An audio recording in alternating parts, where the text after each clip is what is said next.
Hi everyone, today we're going to take a look at modifying a three-stage snowblower.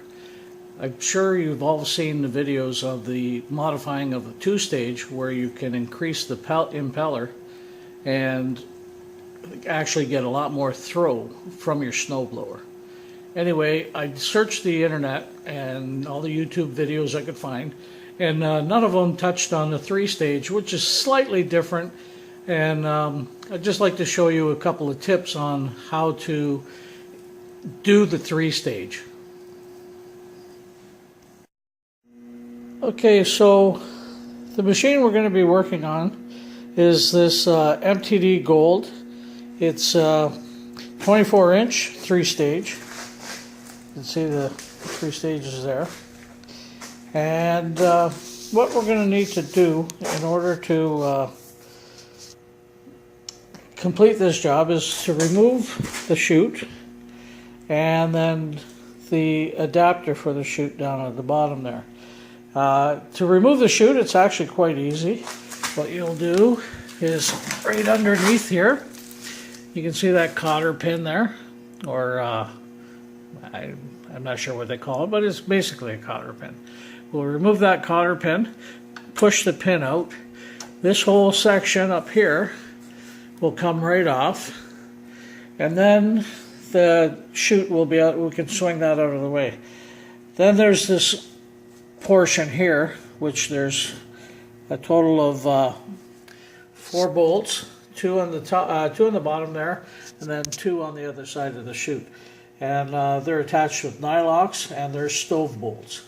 And those are the stove bolts that we'll have to take into consideration when we're making our paddles. So I've removed this pin. I'm going to set that there. And then underneath, I'm just going to push that pin through there. And there it goes down on the ground.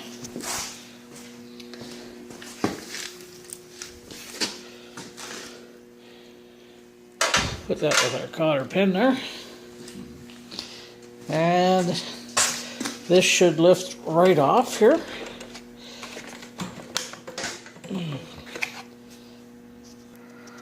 Need to make a correction. There's that pin with the cotter pin, and also, I don't know if you can see it underneath here, there's a wing nut right there. You have to remove that wing nut, pick that off. Now it should lift right off. There we go. That just lifts off real easy and sets to the side.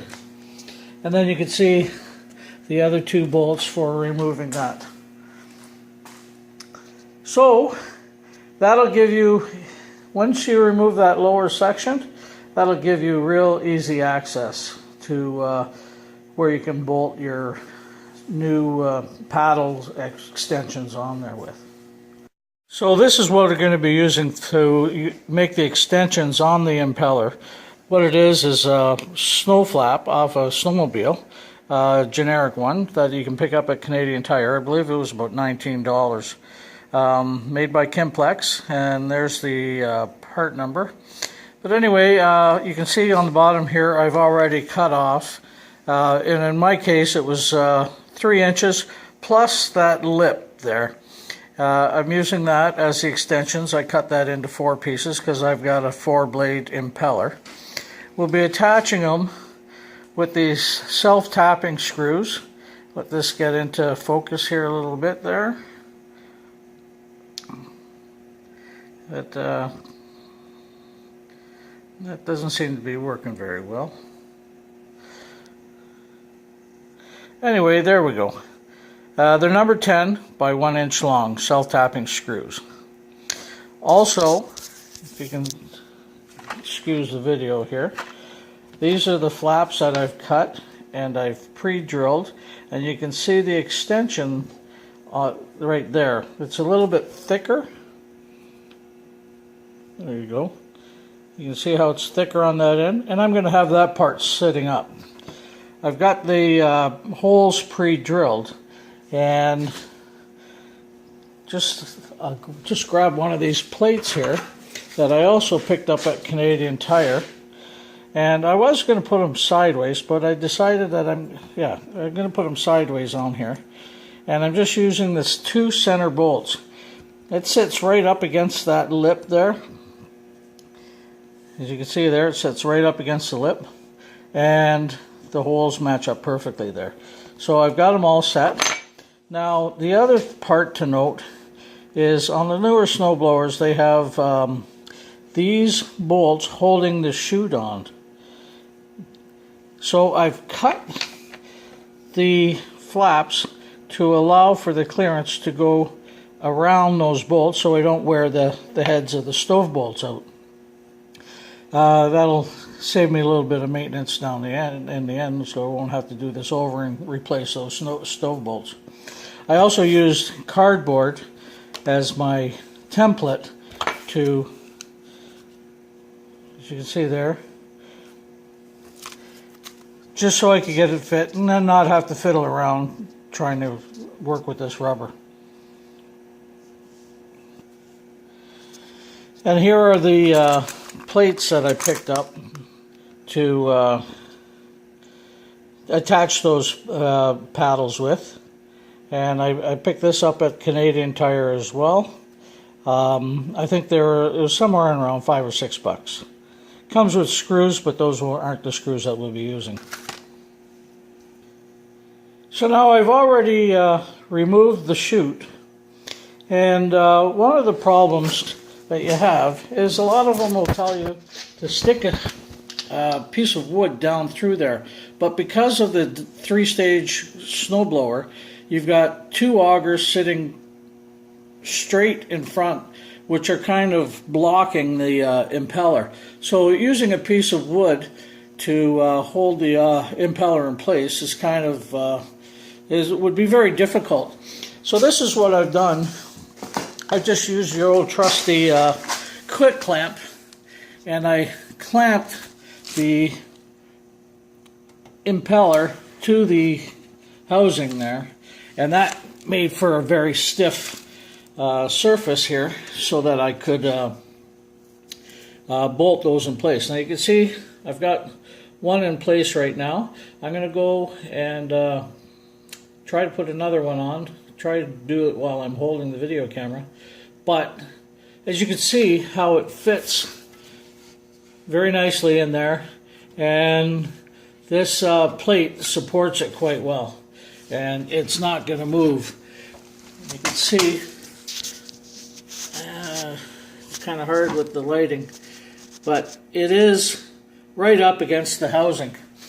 Just another side note here, one of the reasons that I even started on this project was that because of that gap and that clearance between the impeller and the housing, I managed to pick up a stone, probably about the size of a 1/2-inch nut, maybe a little bit bigger.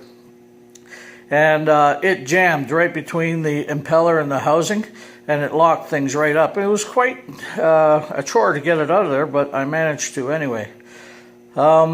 Also, just to make a note here, a lot of the videos are made, they leave this part, which goes right on there, in place, and they actually drill down through the holes. Removing the 4 bolts on getting access to the impeller for this job makes it very easy. So there you go. So now I'm going to go ahead and remove the clamp and rotate the impeller, remembering to disconnect the spark plug and pull out the key just to prevent it from firing up. You certainly wouldn't want to lose any fingers, or you don't want anything to happen anyway. So safety first. Remember to pull that spark plug wire off. Okay, here we go. We'll pull this clamp off, and we'll rotate this. Now, not so easy, but you might be able to rotate it by pulling on the